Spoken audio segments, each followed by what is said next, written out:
you'll notice on LinkedIn, people like your opinion on things. Not all people like the factual stuff, right? They want to hear from what you have to say about certain things. I try to apply that same thing within the blogging content itself. We're not just doing like a factual type of piece here. Maybe there's some of that, but a lot of it is like, what is the business's take on this, or what is the owner's take of this? And I try to get them to apply that within the content. So most of my customers, I'll send a draft to them before it, but I have different sections where like they need to apply their own thoughts in. Sometimes it's quotes, so got to have their quotes. And then I'll have certain sections where I know this is a little too AI heavy. Can you make some changes to these two paragraphs, apply your own thoughts in there, or send it to your marketing team and they do it? And that's how I try to deal with it to get more uniqueness within the content.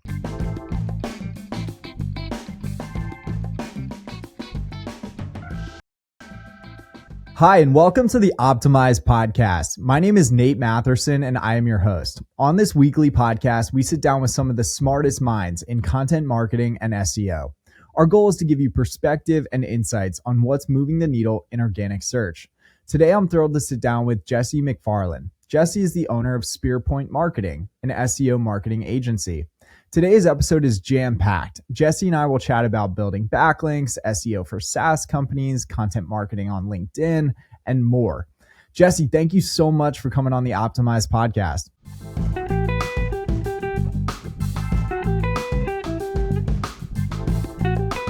And this episode of the Optimize podcast is brought to you by Positional. You probably know by now that our public launch is on March 26th, but there's still time to take advantage of beta pricing and beta perks by signing up for our private beta ahead of the public launch. You can book a time with me to learn more about the private beta on our website at positional.com, or you can reach out to me directly at nate@positional.com. We've got a number of tools for content marketing and SEO teams, and we'd love for you to check it out.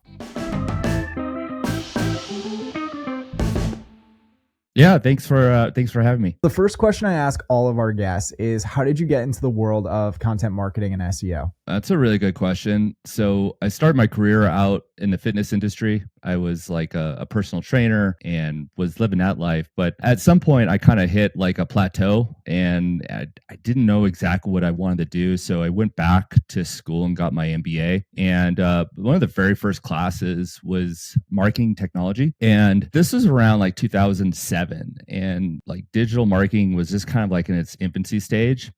And I started getting really interested in it. And like, I knew about like Facebook because that was relatively new. I think it was still called the Facebook at that point. Like it was just starting to transition to Facebook, but that's all I knew. And I was starting to get really interested in it. And I started studying it more. Eventually I created my own online personal training business.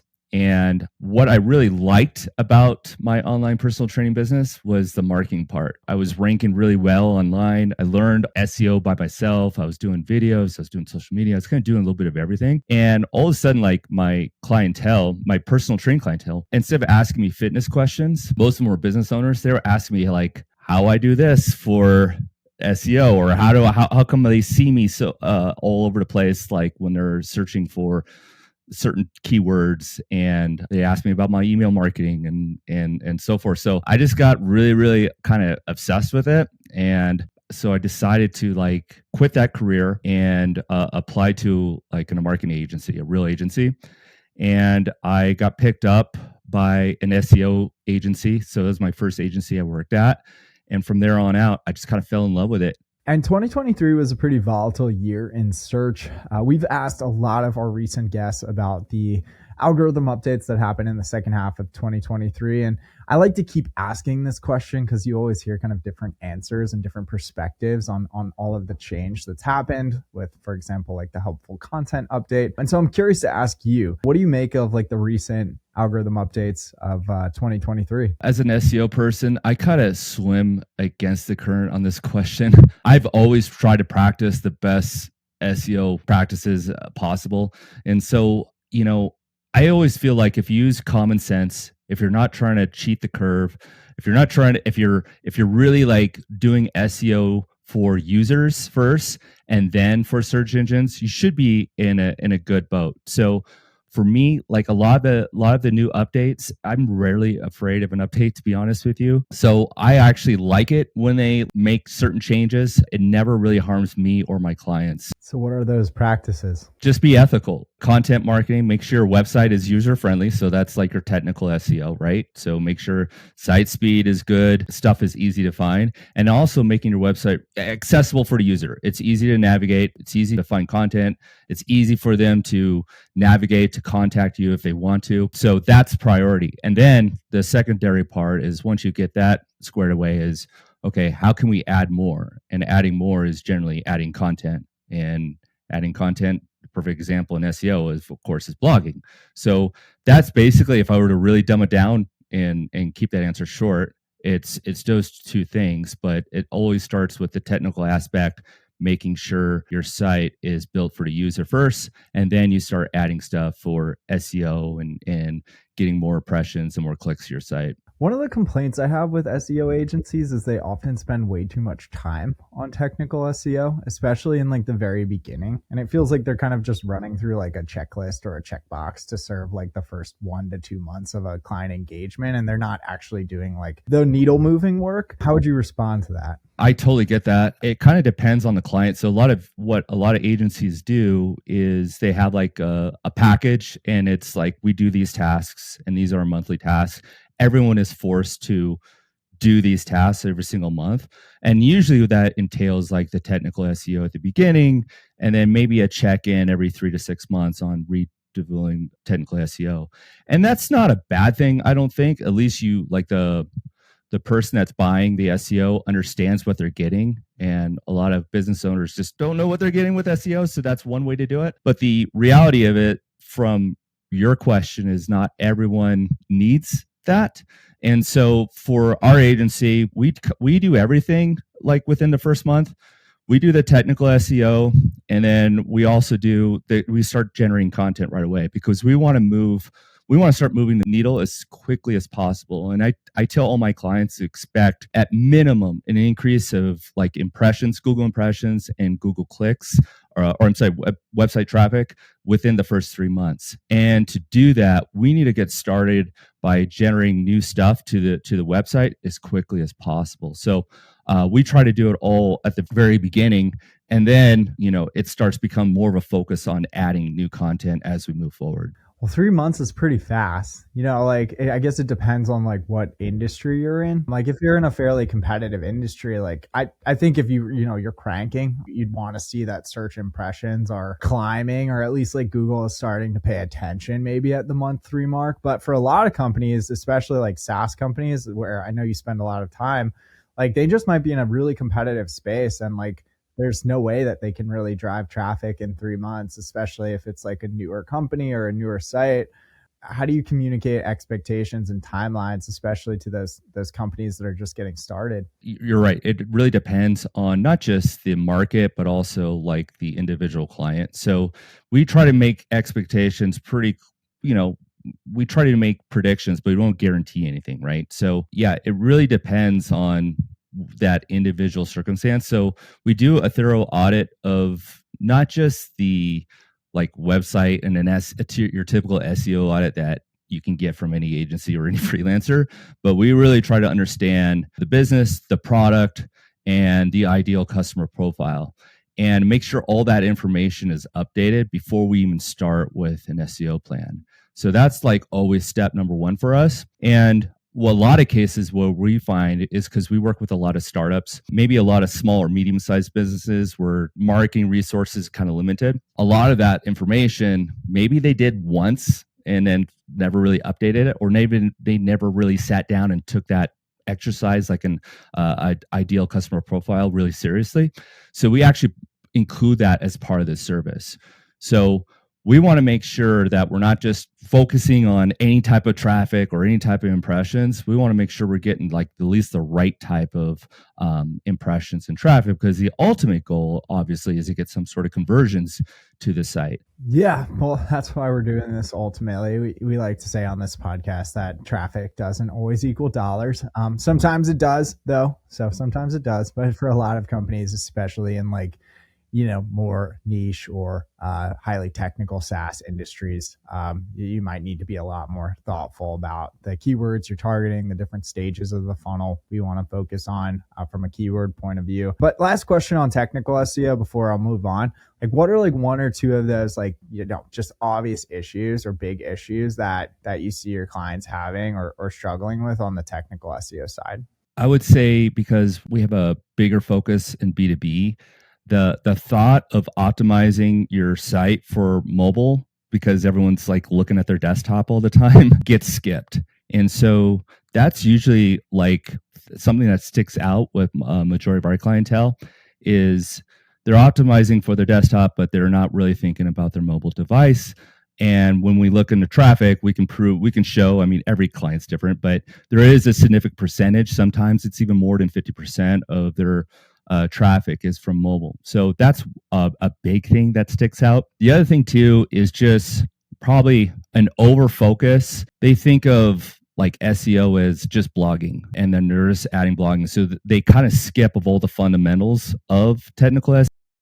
Run a test like on Google Lighthouse, and if the score sucks, then you know that maybe there's some room for improvement there. You are entering into some highly controversial SEO territory. A lot of SEOs will say core web vitals don't matter, and it's a total waste of time. What would you say to those SEOs? I don't think I've heard that as too much of an argument. So I'm a little surprised. I don't even know how to answer that. Well, I guess maybe it's mostly in like my circles, because, if you look, like there are plenty of examples of sites ranking phenomenally well with like terrible core web vitals. Oh, yeah.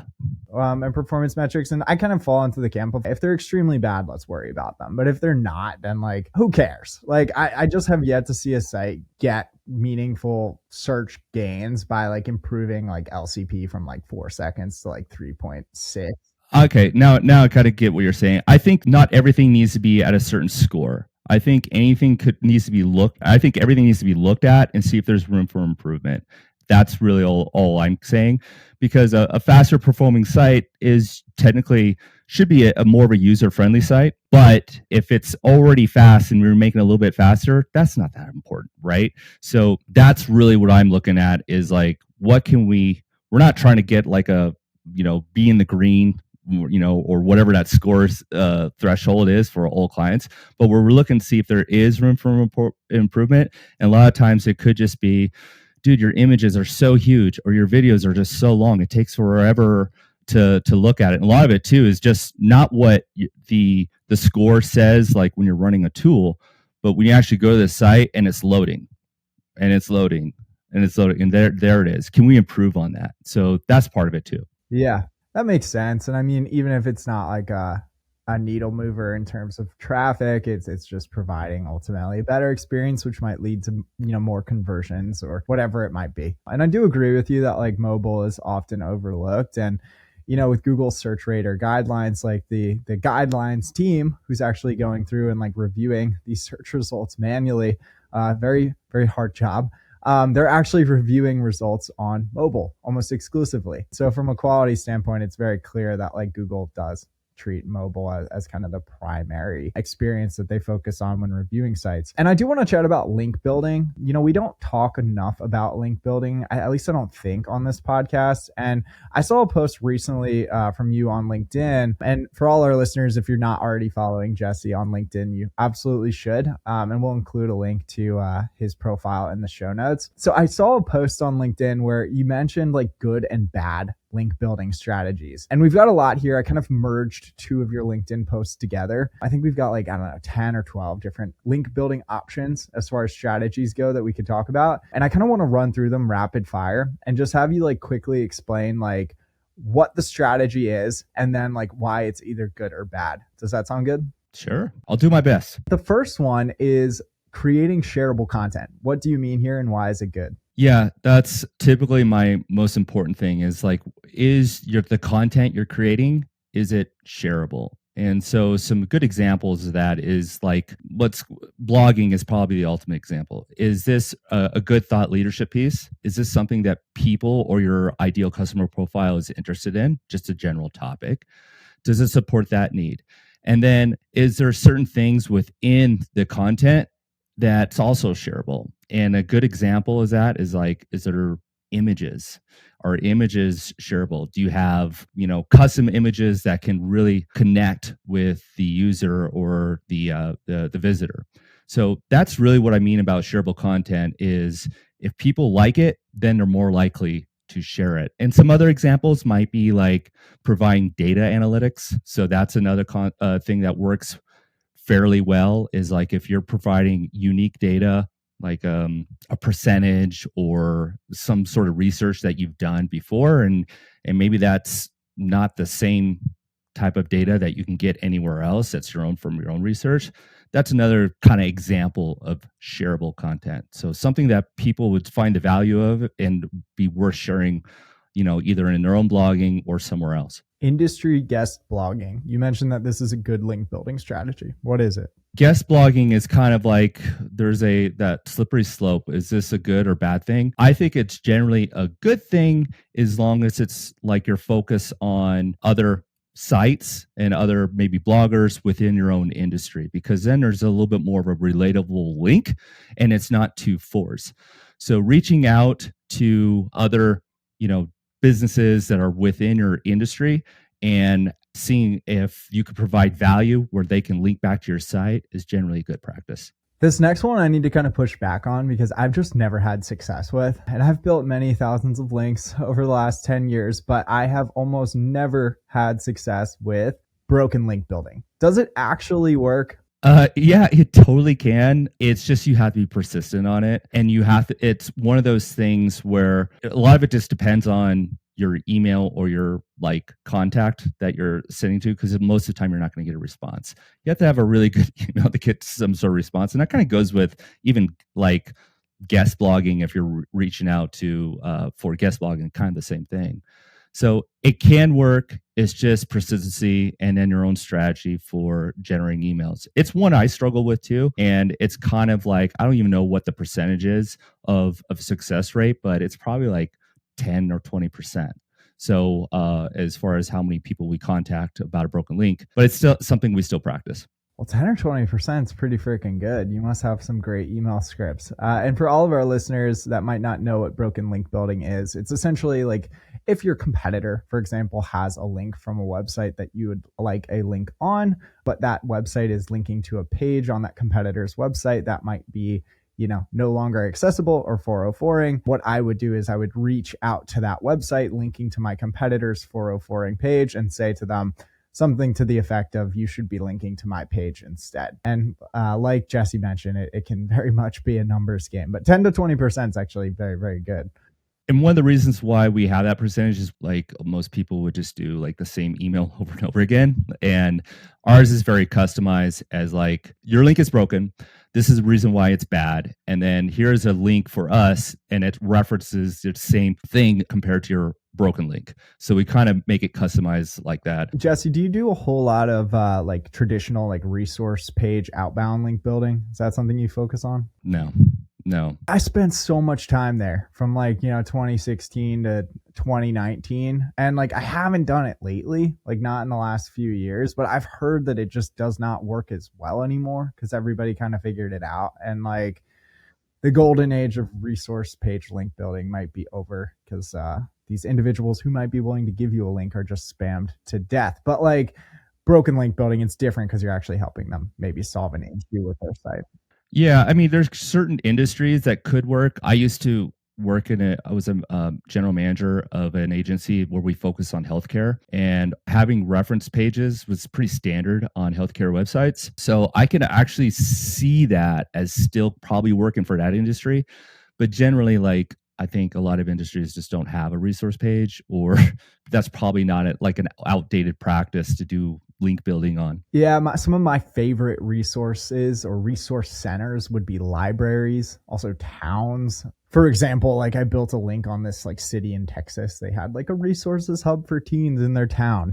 And that was a great place to plug a link for a financial product for teens. I do want to ask about some of the ways that we shouldn't be building links. The first that you mentioned is purchasing links. In my personal opinion, our listeners have heard me say before, I don't recommend to our customers that they should be buying links, but a lot of our guests have pushed back and said, like, you should be buying links. It works. Why not? And if in this world of 2024, Google's not really doing manual link penalties anymore, at least that's what we've seen, it doesn't matter. Like, if it doesn't count, it doesn't count. So this is kind of controversial, but I agree with you. And I want to know why we shouldn't be purchasing links, in your opinion. Yeah, just I think for the overall general concept is you just don't know what you're getting or the value that you're actually getting. So generally, and not this is not true for all people that offered a service, but generally it's more of a spammy approach where they have a list of sites, you pay for it,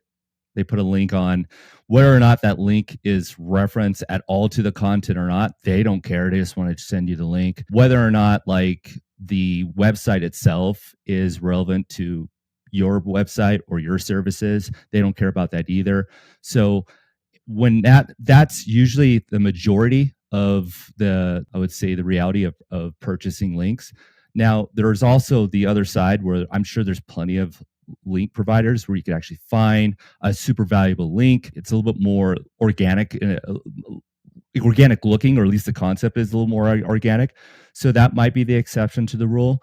But for me, it just seems like it's a little too spammy. And whether or not Google realizes it now, maybe they will in the future, or maybe it will be recognized and it will cost you when it comes to like rankings and so forth. Yeah, I think Google's gotten very good at just ignoring links. I think the days of like, manual actions from paid links I don't want to say it's over, because I'm sure you can still get one, but it just seems like Google isn't as actively penalizing sites for buying links as maybe they used to. But I think that just comes back to Google's just gotten very good at maybe identifying what is a paid link, at least a lot better than maybe they could when I first started in this space. The next one I want to ask you about is link exchanges and reciprocal linking. We work with a lot of startups, and those startups are always swapping links back and forth. They ask me to swap links with them.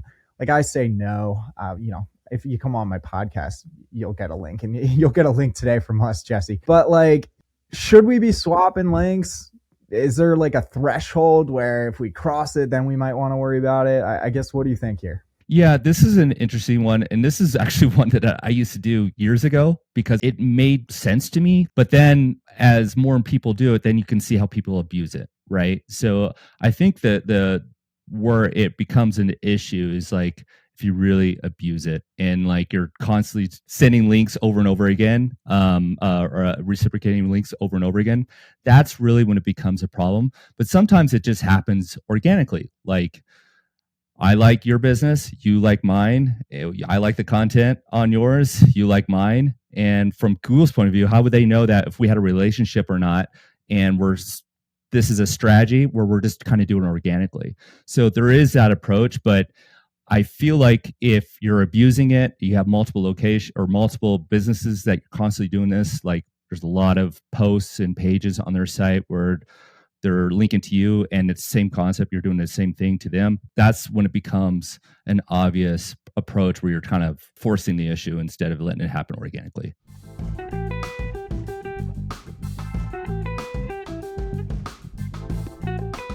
You're about halfway into this week's episode of the Optimized Podcast, and I just want to let you know about our buyer journey product. It's a really cool one, and it just came out. It gives you insight into where users are traveling throughout your website. You can look at entry and exit flows. So for example, if you want to see all of the different pages that a user has traveled down by the time they've reached your book a demo page, you could do that. Or for example, if you want to see the pages that users go down or travel through after reaching your homepage, you can see that too. Positional's buyer journey product is meant to give you insights in terms of how users are engaging with your site and how they ultimately end up to their final destination. We'd love for you to check it out at positional.com. And now back to the rest of this week's episode. And by the way, you've got some gems on LinkedIn, and I want to talk about another one. You recently posted on LinkedIn that you're a big user of AI-generated content, including that you actually write content with AI writing tools. Do you find that AI-generated content is actually working for your clients? Yes. And let's clear it up though. Like, I'm from the school of thought, if you can create your own content from a human being and it's good, then that's probably the better approach. The problem with AI content is a lot of it's repeatable. It's like a lot of the content you're getting is kind of the same or similar content that someone else has written. And so my approach with using using AI for generating content is looking at as AI as like as a tool. It's a tool in your tool bag. It shouldn't replace your own content writing. It should enhance it. I'm a big fan of generating content because it is faster and it is generally written fairly well. But the big part of it is I like to call it what I call humanize the AI content, whereas I kind of apply to the 80-20 rule, where 80% of the content is generated from AI and the other 20% is from a human. And that's kind of a general approach. It could be way different than that, but that's kind of like the overall general approach. Whereas you imply, you edit it so it flows better. If there's repeatable content, you delete it. If there's spelling errors and grammar errors, you fix it, right? You apply, make it more visually appealing, whether you turn some of the content into lists, you shorten it if it's a ton of paragraphs. You still do all that type of stuff. And that's where the human comes in to not only make it better or well written, like make it look like it came from a human being, but also that's part of the optimization process as well. I was going to ask you about your process here. And I saw also that you mentioned on LinkedIn that humanizing your AI generated content was super important in all of this. So I appreciate you going into depth with me there. I want to ask about indexing. And we have enough customers at Positional now that I know that like a lot of the customers of ours who are using AI generated content have run into a lot of indexing issues. Either like the content doesn't index for 6 months, or they kind of have to force index it through a couple of hacky methods. Like, have you seen indexing issues with AI generated content? Yes. And it's been one of those things where I don't have it completely figured out, because for some of my customers, it's not an issue, and some other customers, it is an issue. And so it's kind of like hit or miss. And I haven't seen any consistencies of why it's working for one certain customer and not for the other, especially if they're like within a similar type of business. Yeah, I have definitely noticed it, but I haven't really solved it yet. What do you think about like the uniqueness of that content? Like I say to our customers, you want to create content that's uniquely helpful. Like, how do you go about making your content uniquely helpful in that humanization process? Yeah, that's a good question. So I think a lot of it is, and this applies pretty well in B2B, and you can also see this a lot on LinkedIn. I kind of use LinkedIn as my experiment on content. And what you'll notice on LinkedIn is people like your opinion on things. Not all people like the factual stuff, right? They want to hear from what you have to say about certain things. And so I try to apply that same thing within the blogging content itself. We're not just doing like a factual type of piece here. Maybe there's some of that, but a lot of it is like, what is the business's take on this, or what is the owner's take of this? And I try to get them to apply that within the content. So most of my customers, I'll send the draft to them before it, but I have different sections where like they need to apply their own thoughts in. Sometimes it's quotes, so got to have their quotes within it. And then I'll have certain sections where I know this is a little too AI heavy. Can you make some changes to these 2 paragraphs, apply your own thoughts in there, or send it to your marketing team and they do it? And that's how I try to deal with it to get more uniqueness within the content. Yeah, so it sounds like you're putting the AI generated content through an editorial process, which is actually how like most companies don't want to be using AI generated content. I actually think that like AI generated content is the worst thing to happen to early stage startups. Because they don't put it through a process. Like I've seen companies publish like hundreds, thousands of articles with AI to their site overnight, and like, a year later, still none of those pages have indexed. This might be one where I want to disagree with you, and I just generally don't like AI generated content, but I think like the thoughtful process you've described is a good one if it is something you want to use. Yeah, and I will just end it with this if I can, and I kind of stated this already, but the way my approach, and I think this is the best approach, because AI is not going anywhere. So it's only going to get better and better. At least that's my opinion. If you disagree, I get it. So The way I look at it is it shouldn't replace the uniqueness or the human approach. It should be an enhancement to your content. So where businesses get in trouble is they use it as a replacement of their own writing, or they double down on it and get, okay, instead of doing one post a week, we can do 4 or 5 or 6. And that's where they're really kind of abusing it. Yeah, well, I definitely don't disagree with you that the AI writing tools are going to get better.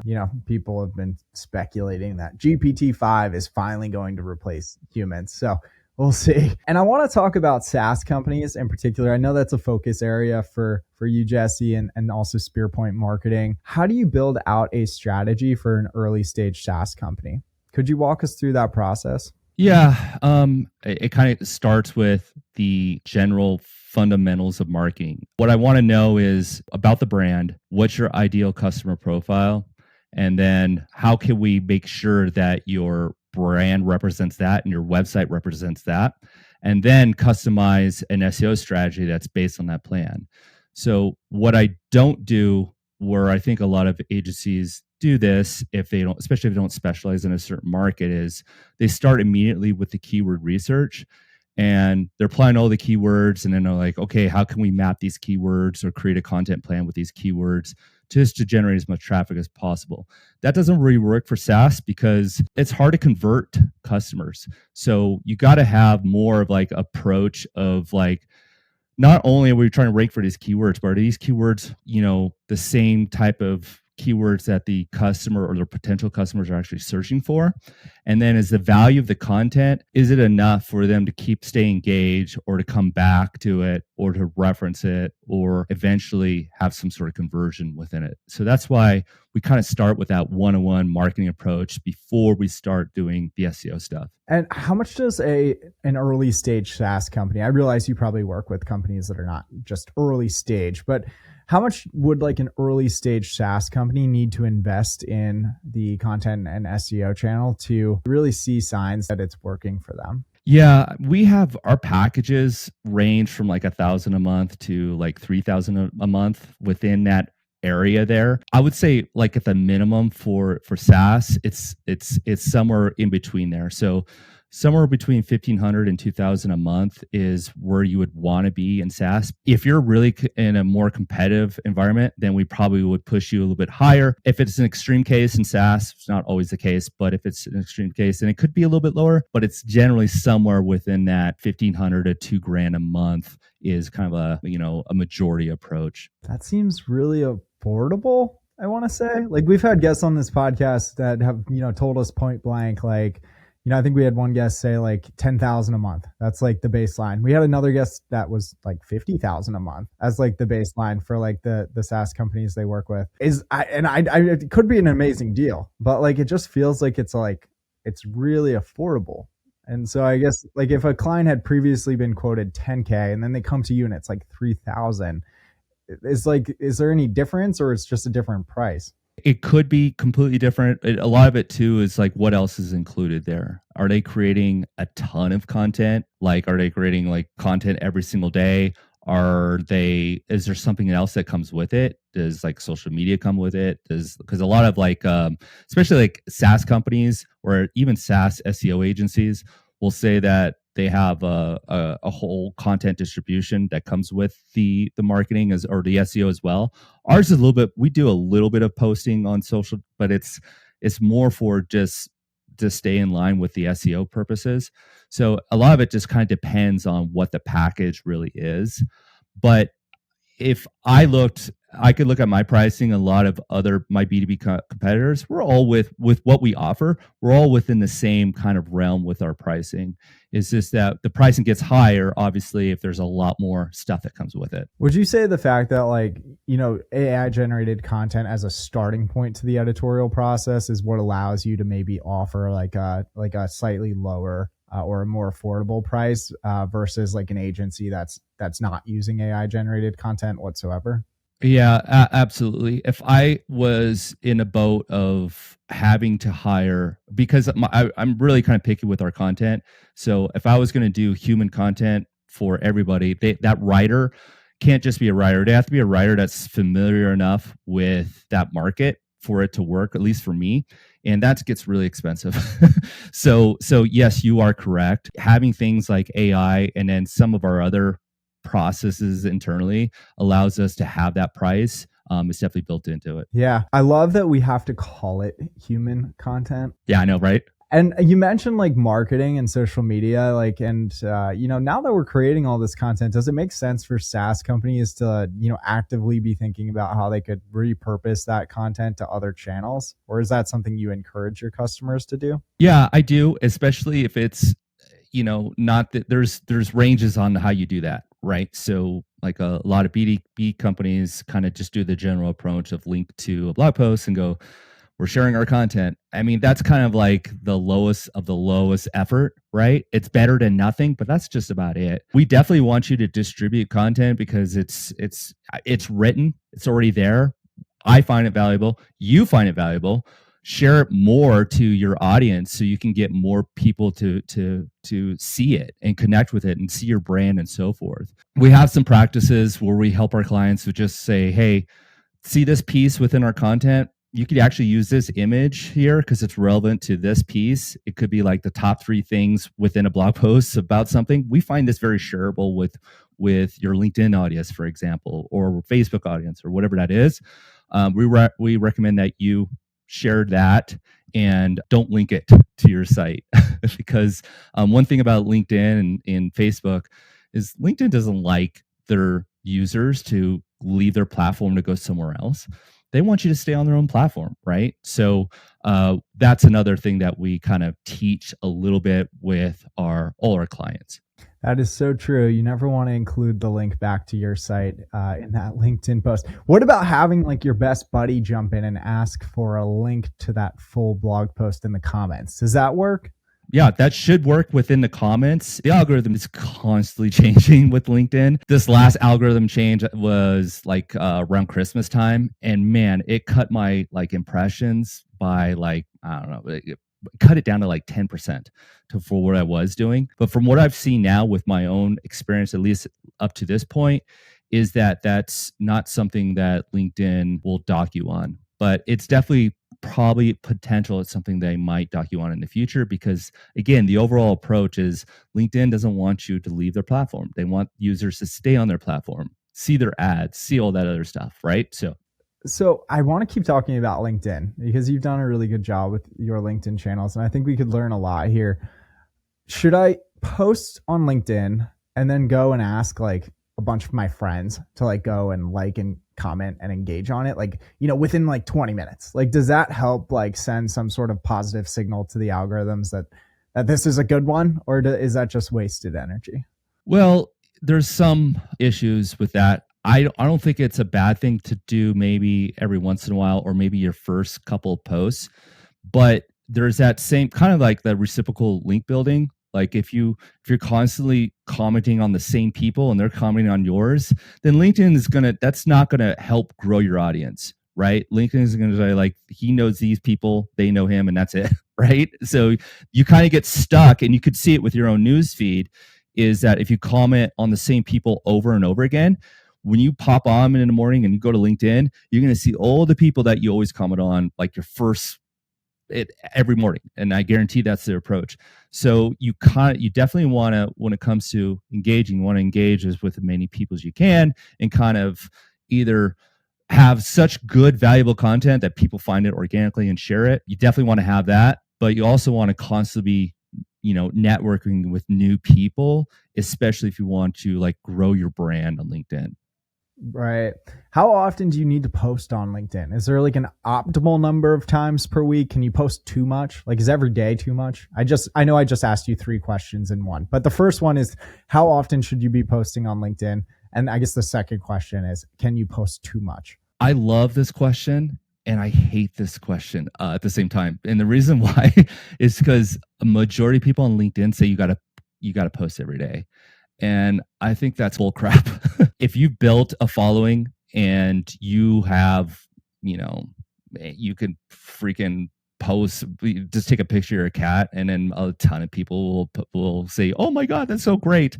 Oh, it's so cute," because they want to like build their own kind of own network that by commenting on yours that can work, but it's valuable content. If you can make a valuable piece of content that's really good, that's better than other people that within your market or area or wherever you write about, if it's always better, then and you can do that every single day, then definitely write daily. But I can't do that.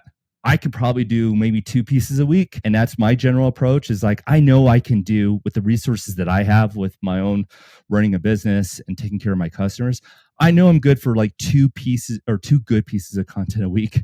And that's all I can do. And it's really helped me grow on the platform. If I tried to do that every day, like I was trying to do that every day at the beginning of last year, my impressions didn't go anywhere because maybe one post a week was actually decent, but all the other posts were crap. I agree. And, I always get a little chuckle when I see like some of our competitors posting on LinkedIn every day, but like the quality of content just isn't that good. You can tell that they're kind of like stretching just to do something every day. And I think it ultimately, from a brand standpoint, even if you are getting impressions, like from a brand standpoint, you're not putting your best foot forward. And I think I'm biased because I'm talking about my competitors here, but like I feel like you can almost come across as like not as smart as you actually are if you are having to force yourself to post every single day. Jesse, this has been so much fun. I appreciate you putting up with my prying questions. And if it's okay with you, I would love to ask you a few rapid fire questions to kind of finish things off. Does that sound good? Sounds good. Graphics, how important are they on LinkedIn? Graphics, that's a good question. They're definitely important. It depends on how to use them. Like I use carousels. That's a big part of my approach with LinkedIn. And it allows me to just not only, I think carousels are definitely favorable. Like when someone sees a carousel, they're more likely to stop scrolling and see what does this guy have to say, right? So I think that approach still works. I'm not sure if it's that's still gonna work well in 2024. We'll see, but it's definitely within my strategy. Images can work. I don't get them to work that well, but I've definitely seen plenty of other users that have like their own graphic as just one image, and that works for them. But it all kind of depends on what your quality is and what's the value of that image. Jesse, you are also the host of your own podcast called Brands and Brews Marketing Podcast, which we'll include a link to in the show notes. What's your favorite brew? What are you going to be drinking on Friday night? That's a good question. I've actually taken a break from the podcast. I'm getting ready to launch it this quarter. I just got so busy, but I've kind of building some processes internally. I've gotten some resource help to get back on the podcast. So for me, I try to drink a new beer every single episode. And what I also try to do is drink something that relatable to my guests. So I've had some interesting guests like from all over the world. I'm just thinking of one guest I had that was in Prague. And so I was like, great, I'm going to find a beer within that area and see if I can at my liquor store and look around. And sure enough, I found one. And so she loved it. We talked about it. She knew a little bit about the brand. We talked about the brand, and it just caused like an organic conversation. So I'm up for anything. If they're not a drinker, then I just kind of I just go to a local beer because I live in Denver, Colorado. We have tons of breweries, and I'll get something here locally. What's the best brewery in Denver, Colorado? I would say Great Divide. They have a lot of good beers there, and Great Divide too is I think you could pretty much get them outside of Colorado as well. So I think I've seen them in the West Coast. I think I've seen them a little bit on the East Coast too. So I would definitely say it's my favorite brewery. I'll have to try that one. Maybe we should start drinking on this podcast. Well, if you want to see just a crap show or listen to one, I would recommend listening to the first season of Brands and Brews because I had a co-host at that time and we would drink way too much during that whole season. So since then, it's like maybe one beer an episode. That is amazing. The whole season 1, we'll need to take a look at. Yes. And my last question for you, and it's an intentionally pretty vague one, but is SEO dead? No, it's just like it always is. It's always changing. I've been doing marketing or SEO since 2008, and I've heard SEO is dead countless times. So it just changes. And that's really all I have to say about that. For all our listeners, could you tell us a little bit more about like SpearPoint marketing and how they can get in touch if they want to get in touch with you? Yeah. So at SpearPoint Marketing, we've already talked about the pricing. So we do find ourselves affordable, right? Or at least we like to think so. But we mostly focus on B2B. So SaaS definitely, like SaaS B2B definitely fits in there. We also do e-commerce as well. So those are kind of the two areas that we like to focus on. You could find us, well, for one, you could just look up SpearPoint Marketing. It's easy to find. You can find us on LinkedIn, and then the URL is thespearpoint.com. Yep. And we'll include a link to that in the show notes, along with a few of these different social posts that we've mentioned, a link to the Brands and Brews podcast, and probably a few other links too. But Jesse, thank you so much for coming on. This was fun. I appreciate it, Nick.